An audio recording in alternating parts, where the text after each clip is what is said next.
The prairie grass swayed like an ocean under the merciless August sun, and Natalie Summers knew she was going to die out here if someone did not find her soon. Her mare, Clementine, lay 20 feet behind her, the poor creature's labored breathing having finally ceased an hour ago. Natalie had wept until no more tears would come, her canteen empty, her lips cracked and bleeding. She had been riding from Fort Worth, Texas, to meet her uncle in Abilene, a journey she had made twice before without incident. But Clementine had stepped wrong, perhaps into a prairie dog hole, and the sickening snap of her leg had echoed across the emptiness like a gunshot. Natalie had done what needed doing, though it had broken something inside her to press the barrel of her father's old pistol to Clementine's head. The single shot had rung out across the plains, and then there had been nothing but silence and the terrible awareness that she was stranded with no settlement in sight, no road nearby, just endless rolling grassland stretching in every direction. She had started walking east, or what she hoped was east, but the sun was a blazing furnace overhead, and her heavy skirts tangled around her legs with every step. After what felt like hours, she had collapsed in the shade of a scraggly mesquite tree, wondering if this was how her story would end at 22 years old, alone and forgotten on the Texas plains. Then she heard it, the steady rhythm of hoofbeats. Natalie struggled to her feet, her vision swimming with dark spots. She tried to call out, but her throat was too dry, too raw. She waved her arms instead, stumbling forward from beneath the tree's meager shade. The rider was still distant, a dark figure against the bright sky, but he was coming closer. Please, she thought desperately, please see me. The rider shifted direction, angling toward her, and relief flooded through her body so suddenly that her knees buckled. She caught herself against the mesquite trunk, bark biting into her palms, and waited as the horse and rider approached at a gallop. He was tall in the saddle, wearing a dust-covered hat pulled low against the sun. His horse was a big roan gelding, powerful and sure-footed, and as he drew closer, Natalie could see the concern etched into his sun-bronzed face. He pulled the gelding to a halt and swung down in one fluid motion, covering the distance between them in 3 long strides. "Madam, are you hurt?" His voice was deep, edged with worry, and his hands hovered near her shoulders as if he wanted to steady her but was too polite to touch without permission. "Water," Natalie managed, the words scraping out of her throat like sandpaper. He did not hesitate. Within seconds, he had pressed his canteen into her shaking hands, and she drank greedily, too desperate to be ladylike about it. The water was warm from the heat, but it was the most beautiful thing she had ever tasted. He let her drink her fill before gently reclaiming the canteen. "Slowly now," he said. "You will make yourself sick." Natalie nodded, wiping her mouth with the back of her hand. Now that the immediate desperation was fading, she could actually see him. He was perhaps 25 or 26, with dark hair visible beneath his hat and gray-green eyes that studied her with genuine concern. His jaw was strong and shadowed with a few days' worth of beard, and there was something steady about him, something that made her feel safe despite being alone with a stranger in the middle of nowhere. "My horse," she said. "She broke her leg, I had to." She could not finish the sentence. His expression softened with understanding. "I am sorry, madam, that is a hard thing." He glanced around at the empty landscape. "Where were you headed?" "Abilene, to meet my uncle. I left Fort Worth 2 days ago." His eyebrows rose. "You were riding alone."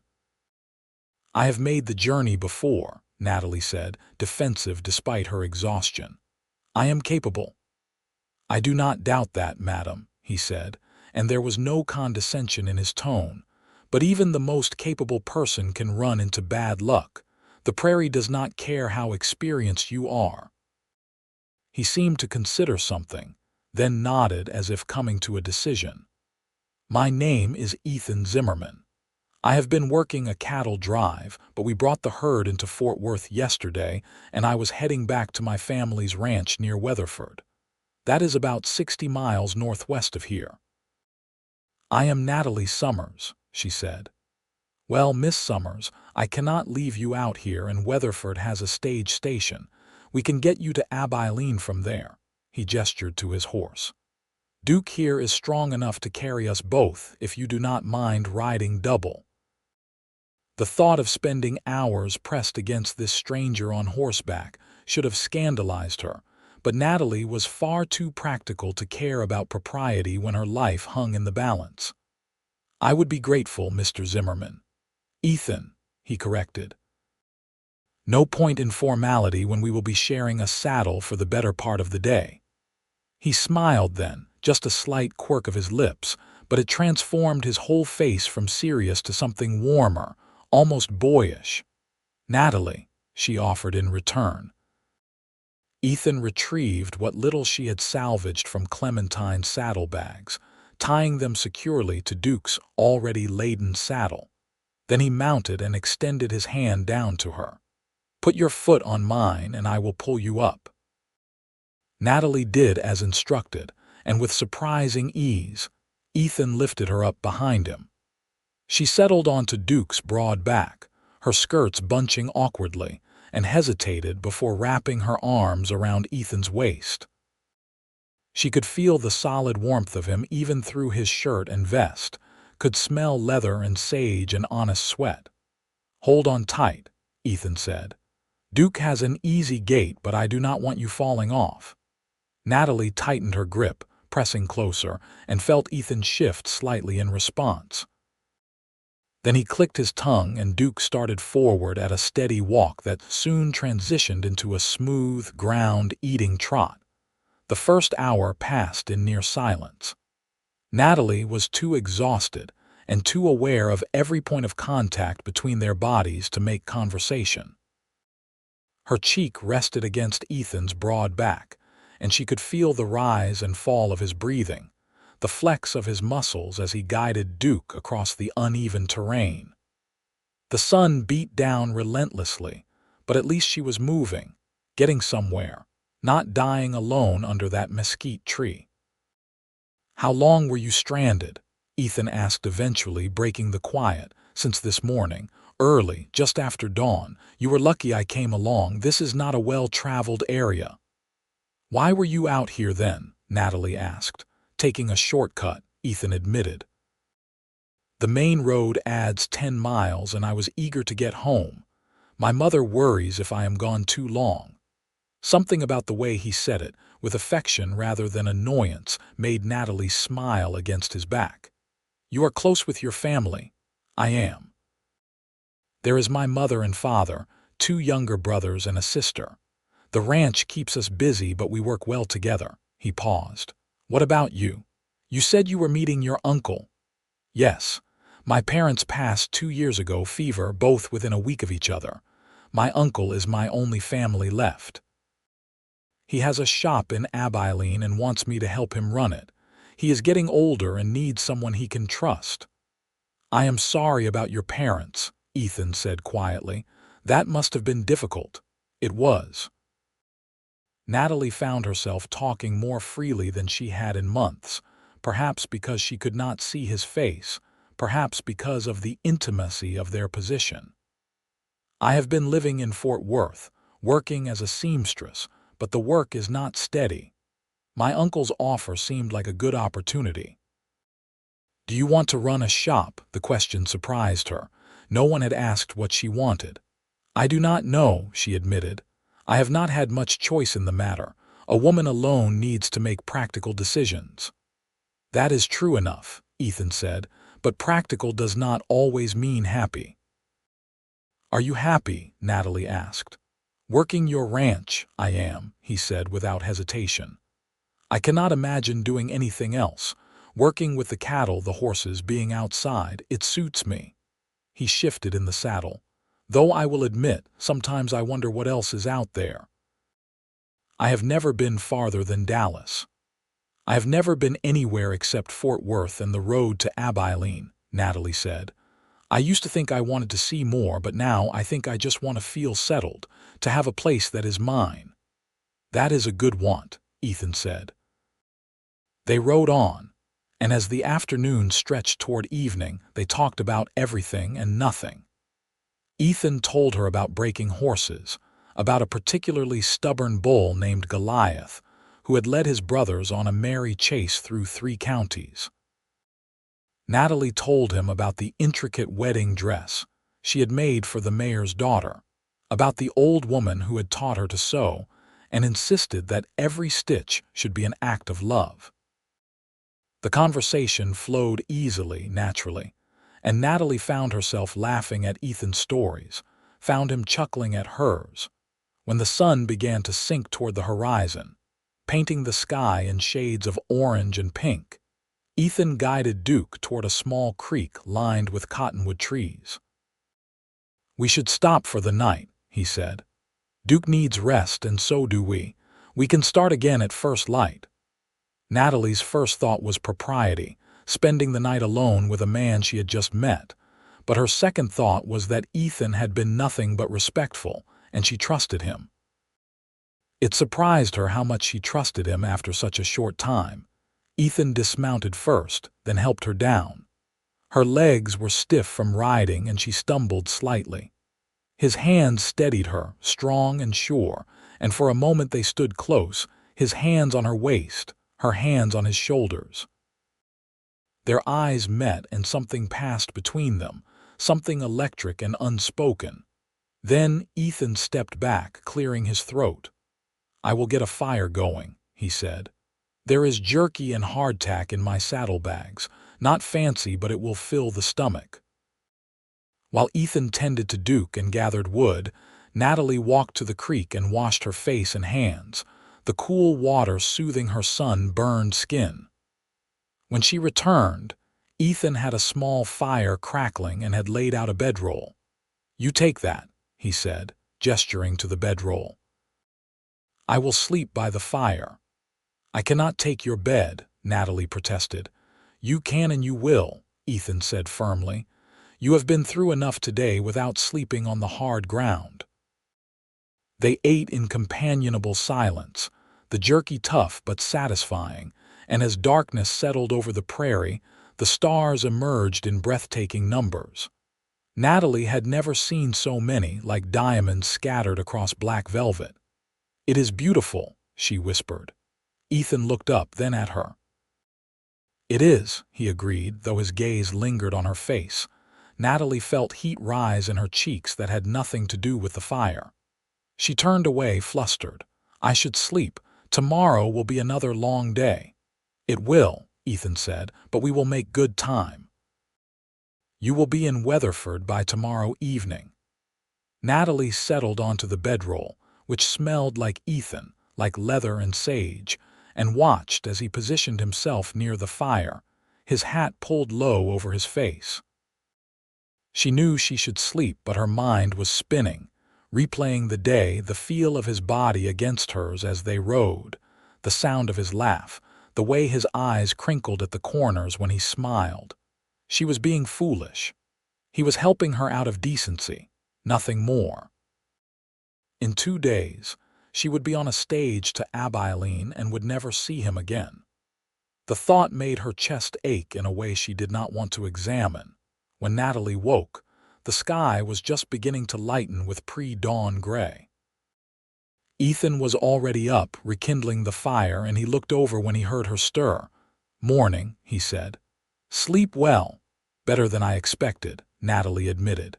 She stretched, working out the stiffness in her shoulders, and caught Ethan watching her.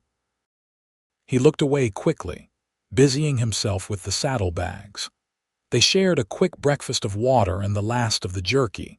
Then Ethan saddled Duke and they were riding again, Natalie's arms wrapped around his waist, her body pressed close to his.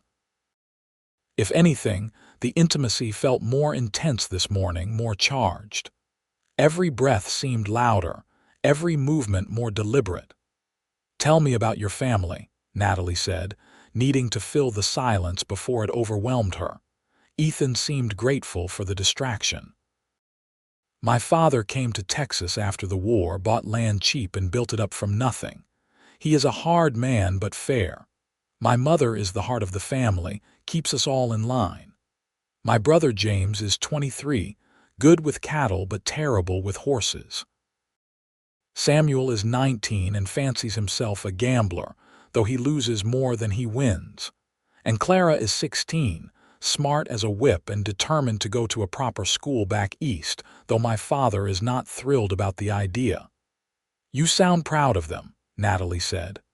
I am, Ethan said simply. They drive me half crazy sometimes, but I cannot imagine my life without them. That must be nice, Natalie said wistfully, having people who know you that well. Ethan was quiet for a moment. You will have that again, he said. With your uncle, perhaps. Or maybe you will build your own family someday. Maybe, Natalie said, though she could not quite imagine it.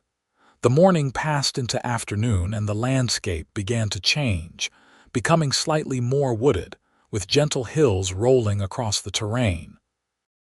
Ethan pointed out landmarks, a distinctive rock formation, a lightning-struck tree, and Natalie realized he knew this land intimately, every creek and hollow.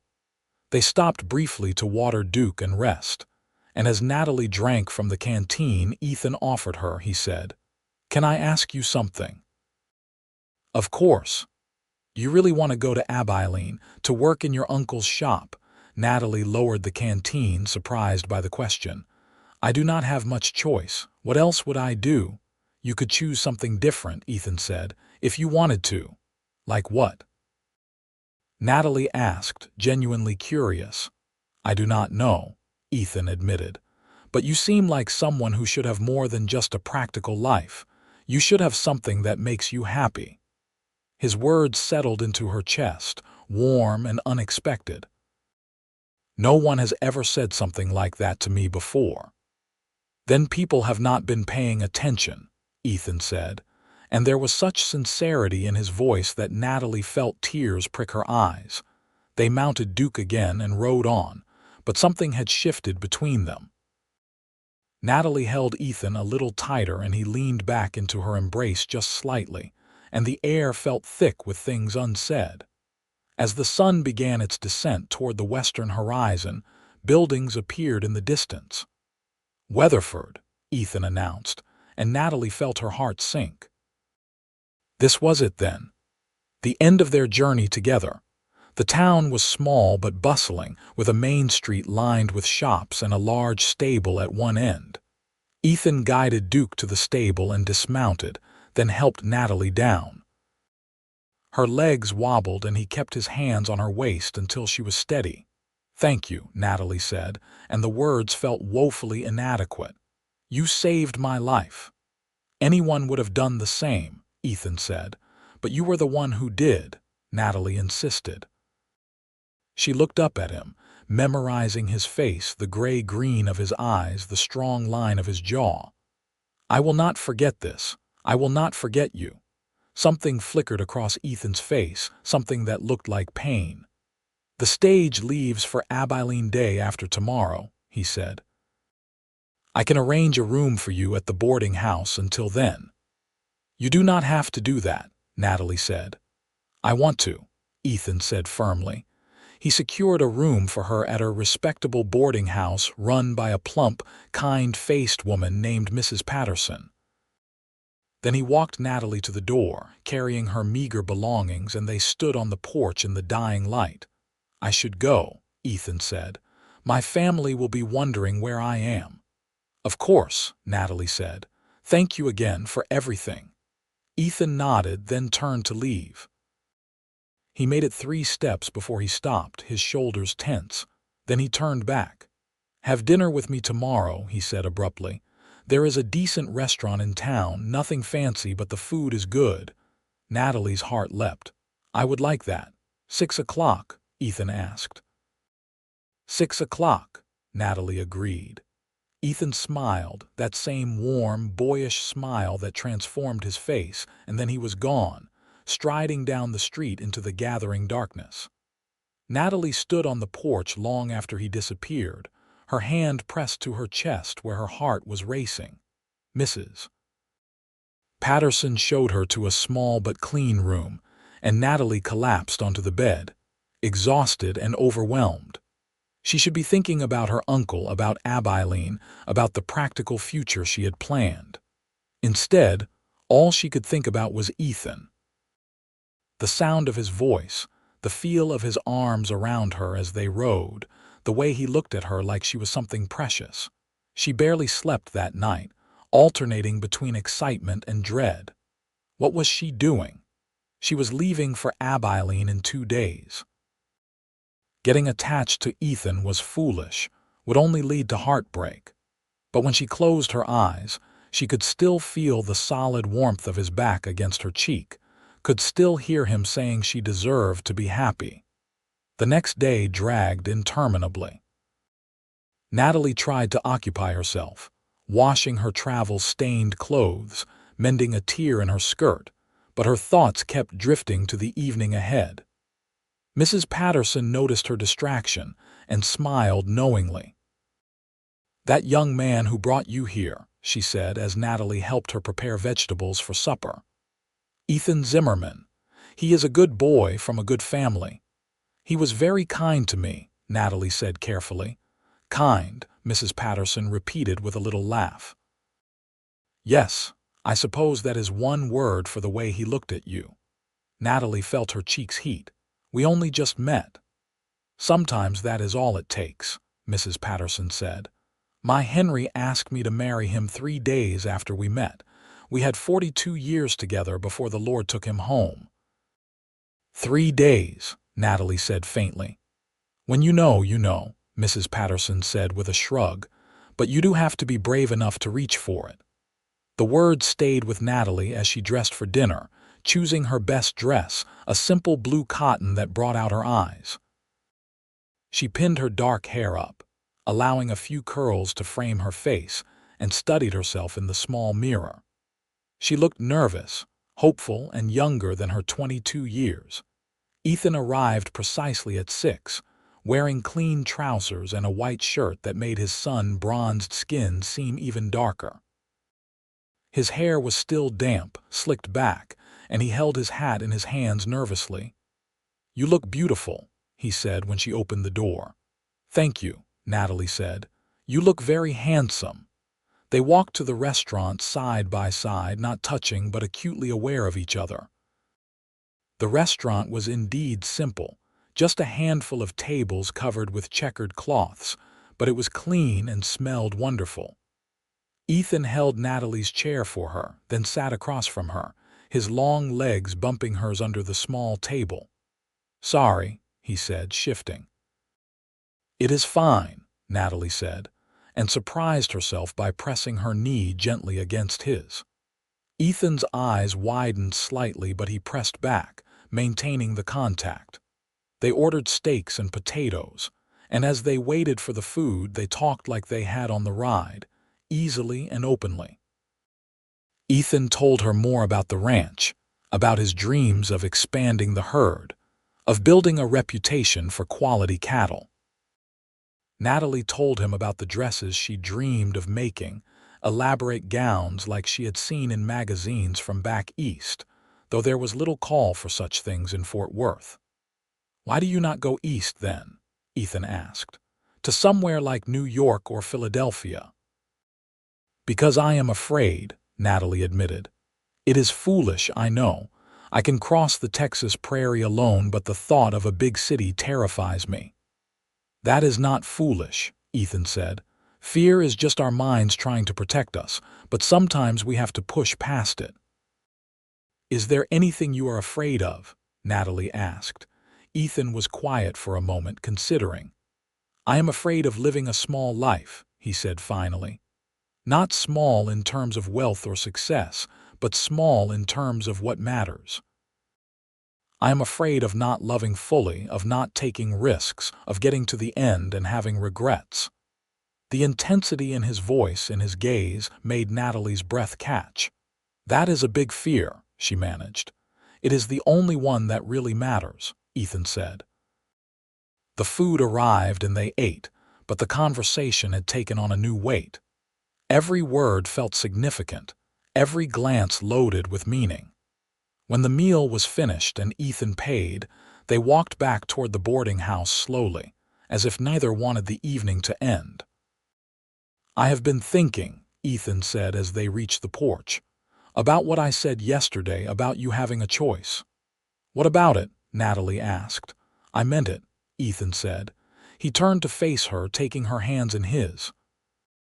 "Natalie, I know we have only known each other for 2 days, and I know this is insane, but I cannot let you leave without saying something." Natalie's heart was pounding so hard she was sure he could hear it.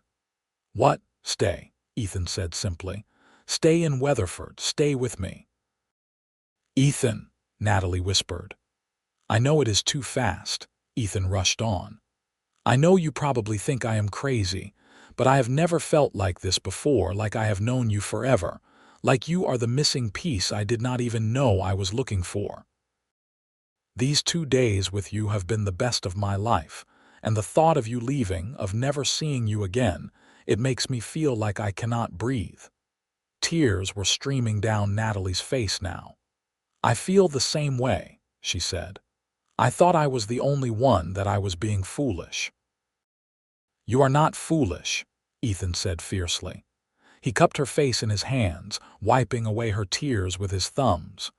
"You are brave and strong and beautiful, and I am completely in love with you." "I love you too," Natalie said, and then Ethan was kissing her, deep and desperate and tender all at once. Natalie kissed him back, winding her arms around his neck, pressing as close as she could. When they finally broke apart, both breathing hard, Ethan rested his forehead against hers. "Say you will stay," he said, "please." "What about my uncle?" Natalie asked, but even as she said it, she knew her answer. "Write to him," Ethan said. "Explain if he cares about you, he will understand." "What will I do here?" Natalie asked. "I cannot just live off your charity." "You will marry me," Ethan said.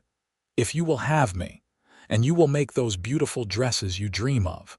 Weatherford is growing, there are ranchers' wives who would pay well for a skilled seamstress. Or you could do something else entirely. Whatever you want, we will figure it out together." "Together," Natalie repeated, and the word sounded like a promise, like a future. "Together," Ethan confirmed. "Yes," Natalie said. "Yes, I will stay. Yes, I will marry you." Ethan's face broke into the most brilliant smile Natalie had ever seen, and he lifted her off her feet, spinning her around on the porch while she laughed. When he set her down, he kissed her again, softer this time, reverent. "I will speak to the preacher tomorrow," Ethan said. "We can be married within the week if you are willing." "I am willing," Natalie said. "I have never been more certain of anything in my life." That night, Natalie wrote a long letter to her uncle, explaining what had happened, apologizing for changing their plans but unable to keep the happiness out of her words. She hoped he would understand, hoped he would forgive her for choosing love over practicality. Ethan came by early the next morning, and together they went to speak with his family. Natalie was nervous, afraid they would think her a gold digger or question the speed of their courtship, but the Zimmerman family welcomed her with open arms. Ethan's mother, Martha, wept happy tears and embraced Natalie like a long-lost daughter. His father, Robert, shook her hand firmly and said he had never seen his son so happy. James and Samuel teased Ethan mercilessly but with affection, and Clara declared that she had always wanted a sister. The wedding was held 5 days later in the small church in Weatherford. Natalie wore a simple white dress that Mrs. Patterson helped her alter, with wildflowers in her hair that Clara had gathered from the prairie. Ethan wore his best suit and could not stop smiling, could not take his eyes off Natalie as she walked down the aisle toward him. The ceremony was short and sweet, and when the preacher pronounced them husband and wife, Ethan kissed Natalie like he was sealing a vow, like he was promising her the world. The small gathering of family and friends cheered, and Natalie thought her heart might burst from the sheer joy of it all. Ethan had prepared a small cabin on his family's ranch for them, just a mile from the main house. It was modest but charming, with a large window overlooking the prairie and a fireplace Ethan had built with his own hands. He carried Natalie over the threshold, both of them laughing, and set her down gently in the center of the room. "Welcome home," he said. "Home," Natalie repeated, and for the first time in 2 years since her parents had died, she felt like she truly had one.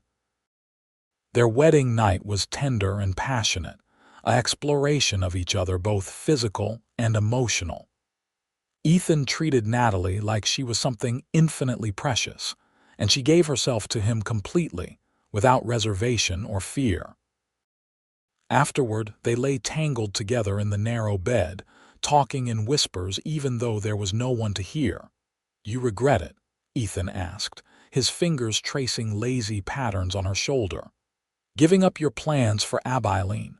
"Not for a second," Natalie said. She propped herself up on her elbow to look at him. "Do you regret proposing to a woman you barely knew?" "Never," Ethan said. "You are the best decision I ever made." The first months of marriage were an adjustment. Learning to share space, to navigate each other's habits and quirks, was sometimes challenging. Ethan was an early riser, up before dawn to work with the cattle, while Natalie preferred to sleep a bit later. She was meticulous about cleanliness, while Ethan tracked mud through the house more often than not. But they learned to compromise, to communicate, and through it all, their love deepened. Natalie set up a small sewing room in the cabin and began taking on work, altering dresses and making simple garments at first. But word spread quickly about her skill, and soon she was commissioned to make a dress for a rancher's wife, then another, then more. Her work was exquisite, and women began traveling from surrounding towns to have her create gowns for weddings and special occasions. Ethan was immensely proud of her success, bragging to anyone who would listen about his talented wife. He would come home exhausted from a day of work and still ask to see her latest project, admiring the intricate stitching and fine details with genuine appreciation. Their first year together passed in a blur of work and love and laughter.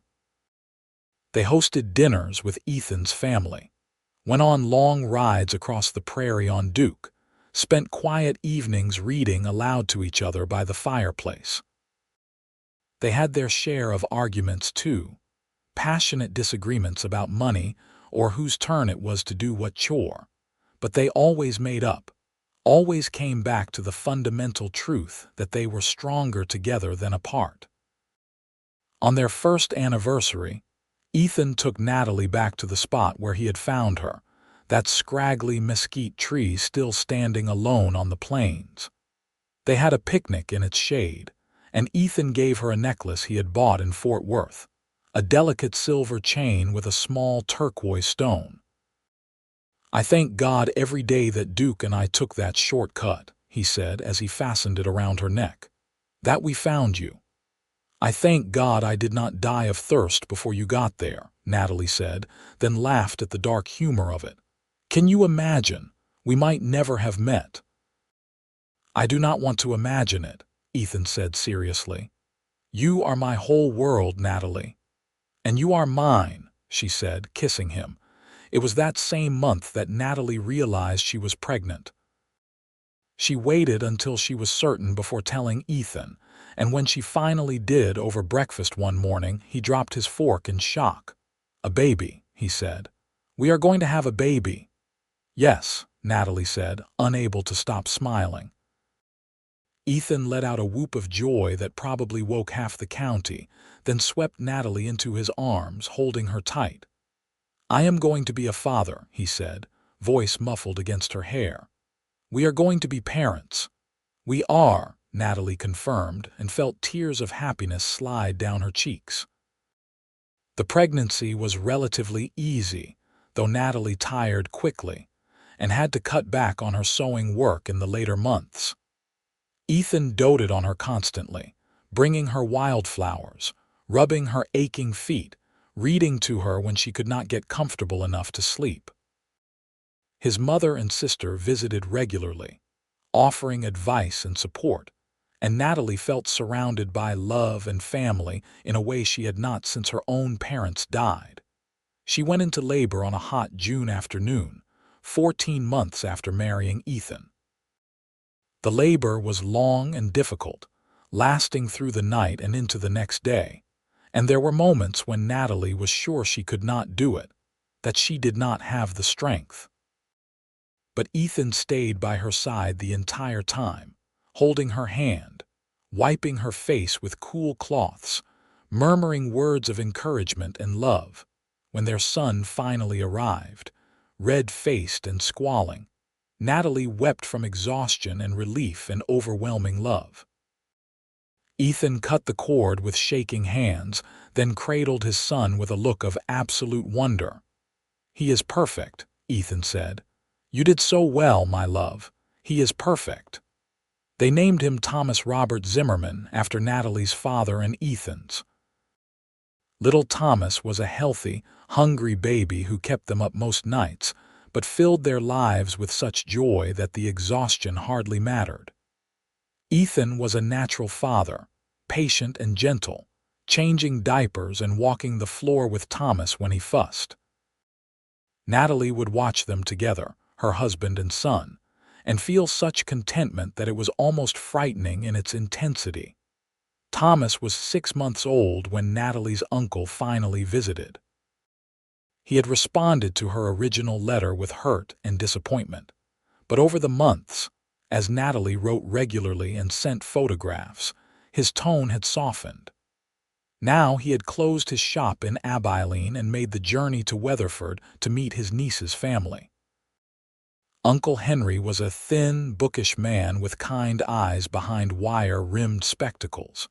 He arrived on the stage looking tired and rumpled, but his face lit up when he saw Natalie waiting for him.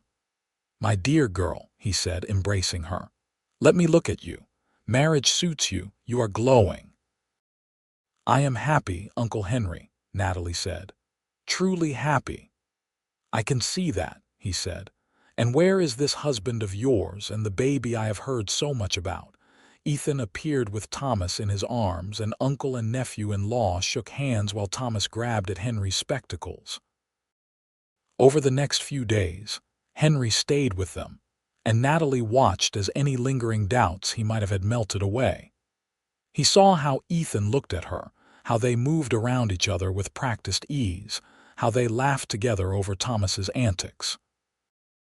By the time he left, Henry pulled Natalie aside and said, "You made the right choice. Your parents would be proud of you." The words meant more to Natalie than she could express, a benediction she had not realized she needed. Life settled into a rhythm. Thomas grew from a baby into a curious toddler, getting into everything and keeping his parents on their toes. Natalie returned to her sewing, though she was more selective about her commissions now, wanting time with her son. Ethan continued to build the ranch, adding more cattle, improving the land. They talked about expanding the cabin, adding more rooms for the children they hoped to have. When Thomas was 2, Natalie became pregnant again. This pregnancy was harder than the first, with more sickness and fatigue, and Natalie worried constantly that something was wrong. But Ethan was her rock, as he had always been, taking on extra work around the house, keeping Thomas entertained while she rested, telling her over and over that everything would be fine. Their daughter was born in early spring, during a thunderstorm that rattled the windows and made Thomas hide under his bed. The labor was faster this time, but no less intense, and when the midwife placed the tiny baby girl in Natalie's arms, she looked up at Ethan with tears streaming down her face. "A daughter," she said. She looks just like you, Ethan said, touching one tiny, perfect hand. They named her Rose Martha Zimmerman, for the wildflowers Ethan had given Natalie all through their courtship, and for his mother who had welcomed Natalie so warmly into the family. Rose was a quieter baby than Thomas had been, content to watch the world with solemn dark eyes. Thomas was fascinated by his little sister, always wanting to help, to hold her, to show her his toys. The cabin became too small for their growing family, so Ethan and his brothers built an addition, 3 more rooms and a proper sewing studio for Natalie. It took months of hard work, but when it was finished, the house was perfect, cozy and full of light and love. Natalie's sewing business continued to thrive, and she hired 2 younger women from town as apprentices, teaching them the skills she had learned. Ethan's ranch prospered too, and he gained a reputation as a fair employer and an honest cattleman. They were not wealthy, but they were comfortable, and more importantly, they were happy. On their 5th anniversary, Ethan took Natalie to Dallas for a long weekend, leaving the children with his parents. It was the farthest Natalie had traveled since coming to Weatherford, and the city was overwhelming in its noise and bustle. But it was also exciting, and they went to a real restaurant with multiple courses and to a theater to see a play. In their hotel room at night, they made love like newlyweds, and Natalie felt the same thrill she had felt on their wedding night. "Do you ever wonder what would have happened?" Natalie asked as they lay in the darkness. "If Clementine had not stepped in that hole, if you had taken a different route." "No," Ethan said firmly. "Because it did happen, exactly as it was meant to. You were meant to be stranded, I was meant to find you, and we were meant to fall in love. I believe that with everything in me." "I believe it too," Natalie said.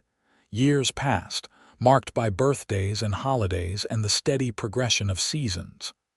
Thomas grew into a thoughtful boy who loved reading and helping his grandfather with the cattle.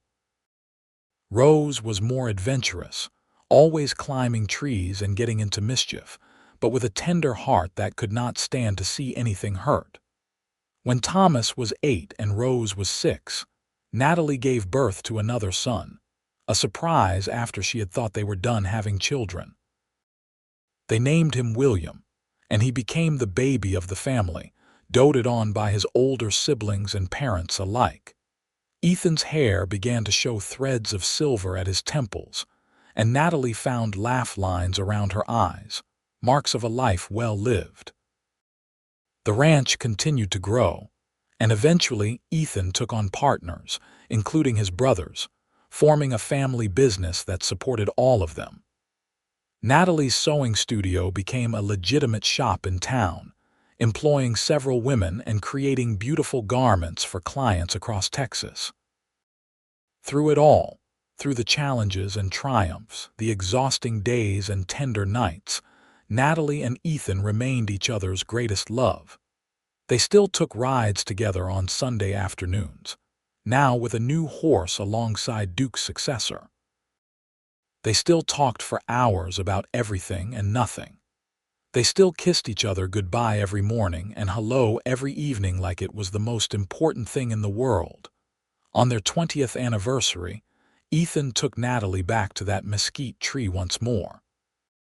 It was bigger now, more substantial, and someone had built a fence nearby, signs of civilization encroaching on the empty prairie. But it was still recognizable as the place where their life together had begun. 20 years, Natalie said, leaning against Ethan as they stood in the tree's shade. "Can you believe it? Some days it feels like a lifetime," Ethan said. "Other days it feels like we just met yesterday." "I would do it all again," Natalie said. "Every moment, every choice, all of it. Even Clementine breaking her leg," Ethan asked gently. Natalie was quiet for a moment, thinking of her faithful mare, of the terror and desperation of that day. "Even that," she said finally, "because it brought me to you, and that makes everything worth it." Ethan turned her in his arms, looking down at her with the same love and wonder he had shown that first evening on Mrs. Patterson's porch. "You are the best thing that ever happened to me, Natalie Zimmerman. My greatest adventure, my greatest love." "And you are mine," Natalie said, rising on her toes to kiss him. They stood there for a long time, wrapped in each other's arms under the mesquite tree, two people who had found each other against all odds and built a life more beautiful than either could have imagined. And as the sun began to set, painting the prairie gold and orange and pink, they walked back to their horses hand in hand, ready to ride home together as they had for 20 years, as they would for all the years to come. Thomas graduated from school and decided to become a teacher, much to everyone's surprise. He moved to Austin to attend the teachers' college there, and though they missed him, Natalie and Ethan were immensely proud. Rose showed a talent for horses like her father, and began training them alongside Ethan, proving to have a gift for working with even the most stubborn animals.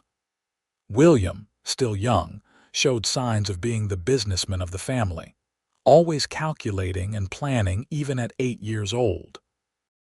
The Zimmerman Ranch became one of the most respected in the region, known for quality cattle and honest dealings. Natalie's dress shop, now called Summers Designs after her maiden name, was equally renowned, and women came from as far as San Antonio to have her create gowns for their most important occasions. Uncle Henry passed away peacefully in his sleep when Natalie was 38, leaving her a small inheritance and a letter telling her how proud he was of the life she had built. Natalie grieved for him but took comfort in knowing he had seen her happiness, had known she was loved and cared for. Ethan's parents grew old gracefully, Robert eventually handing over the ranch operations to his sons while Martha presided over family dinners with the satisfaction of a woman who had built something that would endure. Clara did eventually go east for school, becoming a teacher and marrying a professor, though she visited Texas regularly and never lost her love for the prairie.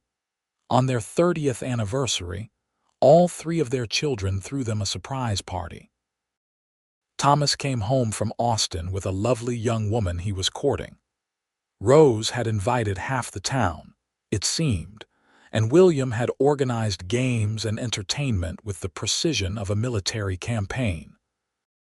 The celebration was loud and joyous, filled with laughter and music and the love of community. As Natalie looked around at the gathering, at the children and grandchildren and friends that filled her life, she felt Ethan's arm slip around her waist. She leaned into him as natural as breathing, and he kissed the top of her head. "Happy?" he asked. "Incredibly," Natalie said. "You, more than I ever dreamed possible," Ethan said. "That day I found you on the prairie, I thought I was just helping someone in need. I had no idea I was finding my whole future." 60 miles on horseback, Natalie said with a smile. "That is all it took to change everything." "Best 60 miles I ever rode," Ethan said. Thomas got married the following year, and a year after that, Natalie and Ethan became grandparents to a baby boy named Ethan Jr. Holding her grandson for the first time, seeing her son's face filled with the same wonder Ethan had shown when Thomas was born, Natalie felt the beautiful continuity of it all, the way love and family rippled forward through time. Rose married a neighboring rancher's son when she was 23, a good man who appreciated her spirit and shared her love of horses. They settled on land adjacent to the Zimmerman Ranch, and Rose continued to work with her father and younger brother, the family business truly becoming a multi-generational enterprise. William, true to form, went to college to study business and returned to expand the ranch operations even further, modernizing their practices while respecting the traditions his grandfather and father had established. He had a keen mind for numbers and strategy, and under his management, the ranch flourished even more. Natalie and Ethan grew older together, their hair graying, their movements slower but no less sure. They still took rides together, though shorter ones now, and they still talked every evening on the porch, watching the sunset paint the prairie in shades of gold. Their love, tested by time and strengthened by shared experience, remained as steady and true as it had been that first day. When Natalie was 54, she became ill. It started as tiredness that would not abate, then pain that the doctors could not fully explain. Ethan was beside himself with worry, insisting on the best medical care, traveling with her to specialists in Dallas and Houston. But the diagnosis, when it finally came, was not good. There was something growing inside her, something the doctors could not fix. Natalie took the news with grace, though Ethan raged against the unfairness of it. "We are supposed to have more time," he said, his voice breaking. "We are supposed to grow old together, to meet more grandchildren, to have decades more." "We have had 34 years," Natalie said, taking his hands. 34 beautiful years that we would never have had if Clementine had not stepped in that hole. I have lived a full life, Ethan. I have been loved completely and I have loved in return. How many people can say that? It is not enough, Ethan said stubbornly. It will never be enough. Then we make the most of what we have left, Natalie said, and they did. For the next year they savored every moment. Their children and grandchildren visited constantly, filling the house with noise and life. Natalie continued to sew when she had the energy, creating one last dress, a christening gown for Rose's expected baby, pouring all her love into every stitch. Ethan never left her side, sleeping in a chair next to their bed when she was too weak to do more than rest, reading to her, holding her hand, telling her stories of their life together. On a cool October evening, with the whole family gathered around her bed, Natalie slipped away peacefully. Her last sight was of Ethan's face, tears streaming down his cheeks, his lips moving in words of love. And her last thought was that she had been so lucky, so incredibly blessed, to have been found by this man, to have been loved by him, to have built a life that mattered. Ethan buried her under the mesquite tree, the place where their story began, with a simple stone that read Natalie Summers Zimmerman, beloved wife, mother, grandmother. She chose love. For months after, Ethan was lost, going through the motions of life but without real purpose. His children worried about him, but he assured them he was fine, that he just needed time. He visited Natalie's grave every day, talking to her, telling her about the grandchildren, about the ranch, about how much he missed her. But slowly, life reasserted itself. There were calves to deliver and horses to train, grandchildren who needed their grandfather's attention, children who needed his support. Ethan found purpose in continuing the work they had built together, in making sure their legacy thrived. He lived another 15 years, watching Thomas become a respected educator, Rose become known as the best horse trainer in 3 counties, and William build the ranch into something even more successful than Ethan had imagined. He met 12 grandchildren in total and lived to see the first great-grandchild, a little girl with dark hair and solemn eyes who reminded him painfully of Natalie. When Ethan finally passed at 75, surrounded by family, his last words were, "I am coming, my love." His children buried him next to Natalie under the mesquite tree, and the stones stood together, marking the resting place of 2 people who had found each other against impossible odds and loved each other completely until the very end.